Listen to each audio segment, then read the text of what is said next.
மாடு மாடு எவனோ மனுஷத்தை மேட்ச் பண்ணி நம்மள மாடுங்கிறானே கண்டுக்கிறப்பா. மாடு மாடு என் மாடு மாடு மாடு மாடுங்கிறாங்கண்ணே. கேக்குது, நீ மூடு. அண்ணே உங்கள மாடுன்னு கிண்டல் பண்றாங்கண்ணே. கேக்குதுடா, கேட்டுட்டு தானடா பெருந்தன்மையா போய்கிட்டு இருக்கேன். நீ கேட்காத மாதிரி மூடிட்டு மூவ் பண்றா, போடா. பேசும் திறனற்ற உயிர்களுக்காக பேசுவோம், அவர்கள் உரிமைக்காக பேசுவோம். என்ன செய்ய போறாருன்னு தெரியல அண்ணன். ஒருவேளை ப்ளூ கிராஸுக்கு உழைக்க போறாரா இல்லை வீகனாக போறாரான்னு தெரியல.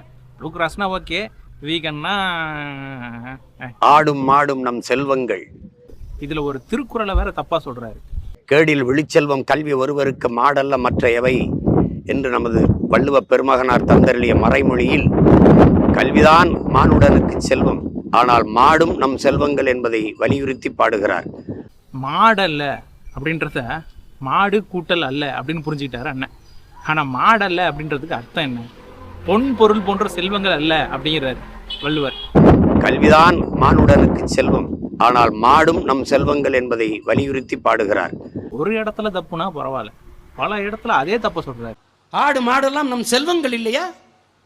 கேடில் விழிச்செல்வம் கல்வி ஒருவருக்கு மாடல்ல மற்ற இவைன்னு தமிழ் மறை கற்பிக்குது. மாடு மாடல்ல செல்வம். தப்பு தப்பா பேச வேண்டியது, தப்பு தப்பா குறளுக்கு இதுதான் அர்த்தம் அப்படின்னு வேண்டியது. அப்படி பார்த்தா வள்ளுவர் செய்யின்னு முடியக்கூடிய குறள்கள் நிறைய எழுதியிருக்காரு. அதுக்காக செய்யின்னா கோல்டு செயின் அர்த்தமா? ஆற்றின் அப்படின்னு தொடங்கக்கூடிய குறள் எழுதியிருக்காரு. அதுக்காக ஆற்றின்னா நான் ஆறுன்னு அர்த்தமா? இவருடைய மொழிபெயர்ப்பு புரிதல் எல்லாமே எப்படியா இருக்கு. தலைவனுக்கே இவ்வளவுதான் புரிதல் இருக்கு அப்படின்னா தொண்டனுக்கு எவ்வளவு புரிதல் இருக்கும் சொல்லுங்க. அந்த நம் செல்வங்களை பாதுகாக்க நாம் எல்லோரும் மதுரையில் கூடுவோம். அதனால் மாட்டுக்கு ஓட்டு என்ற நிலை நமக்கு வர வேண்டும். அது வந்தால்தான் நம்ம உழைக்க முடியும். பேசும் திறனற்ற உயிர்களுக்காக பேசுவோம். இதெல்லாம் கூட பரவாயில்ல. ஆடு மாடு பேர்லாம் ரேஷன் கார்டில் சேர்த்துறாங்கன்ற கதை உங்களுக்கு தெரியுமா? எங்க வாழ்க்கையோடு பின்னி பிணைந்த ஒன்று. இன்னைக்கு எங்க வீடுகள்ல குடும்ப படத்துல காலை இருக்கா இல்லையா? இல்ல படம்லாம் ஓகே, ஆனா குடும்ப அட்டை அதுதான் கொஞ்சம் ஓவர் ஆகுது. குடும்ப அட்டையில காலையை இணைச்சது இருக்கா இல்லையா கருப்பன்ட்டு? அது எப்படி குடும்ப உறுப்பினர்கள்லாம் ரேஷன் கடையில போய் இந்த பயோமெட்ரிக்ல கைரேகை வைக்கணும்ன்றாங்களே, வைக்கலான்னா குடும்ப அட்டையில பொருட்கள் தரமாட்டேன்றாங்களே. இப்போ அண்ணன் சொல்ற கதையில இந்த மாடு போய் எப்படி கைரேகை வைக்கும் அப்படின்றது எனக்கு டவுட் ஆகுது. குடும்ப அட்டையில காலையை இணைச்சது இருக்கா இல்லையா கருப்பன்ட்டு? எந்த ரேஷன் கடையில மாட்டுக்கு ரேகை எடுக்கிறாங்க அப்படின்றத பார்த்து கொஞ்சம் தெளிவுபடுத்தினீங்கன்னா பரவாயில்ல. குடும்ப அட்டையில காலையை இணைச்சது இருக்கா இல்லையா கருப்பன்ட்டு? ஏன் ஒரு காளை மாட்டினுடைய பேரை எப்படி குடும்ப அட்டையில சேர்ப்பாங்க அப்படின்னு இந்த பத்திரிகையாளர்களுக்கு கேட்க தெரியாது. அதெல்லாம் வாயில மயக்க முழுங்கிட்டாங்க, அதனால கேட்க முடியாது. இது கதை, இது அவுத்து விட்ட கதை, அட அம்புலிமாமா கதை, எங்க அண்ணன் சொல்ற கதை. இதை எடுத்து எவனும் பேசினா அவன் வாங்க போறா ஓத. மாடல்ல மாடல்ல தம்பி, மாடு அல்ல அப்படின்னு எழுதல, மாடல்ல. மாடல்லனா மாடல்லன்னு தான்ப்பா அர்த்தம், மாடுன்னு அர்த்தம் கிடையாது. 10 வருஷமா சொல்லி கொடுத்துட்டு இருக்கோம். பஞ்சார விட்டு மாடல்ல, பஞ்சார விட்டு மாடல்ல, மாடல்ல மாடல்ல.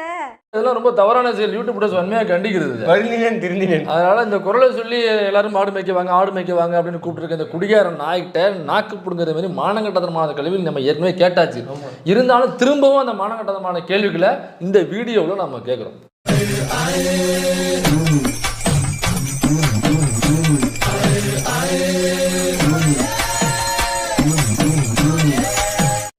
மாடு மாடு எவனோ மனுஷத்தை மேட்ச் பண்ணி நம்மள மாடுங்கிறானே கண்டுக்கிறப்பா.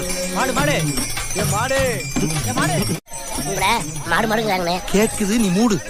அண்ணே உங்கள மாடுன்னு கிண்டல் பண்றாங்கண்ணே. கேக்குதுடா, கேட்டுட்டு தானடா பெருந்தன்மையா போய்கிட்டு இருக்கேன். நீ கேட்காத மாதிரி மூடிட்டு மூவ் பண்றா, போடா. கேடில் விழுச்செல்வம்.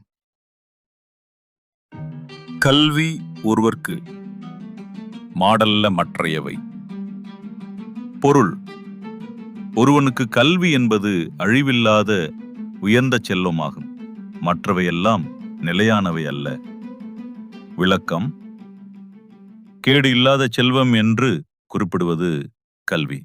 இது ஒருவரிடமிருந்தும் எடுக்க முடியாத, காலத்தால் அழியாத, எந்த நிலையிலும் பயனளிக்கும் செல்வமாகும் கல்வி. பணம், நிலம், புகழ் போன்றவை மாறக்கூடியவை. ஆனால் கல்வி ஒருவரின் உண்மையான ஆளுமை மற்றும் அறிவு மூலமான செல்வமாக திகழ்கிறது.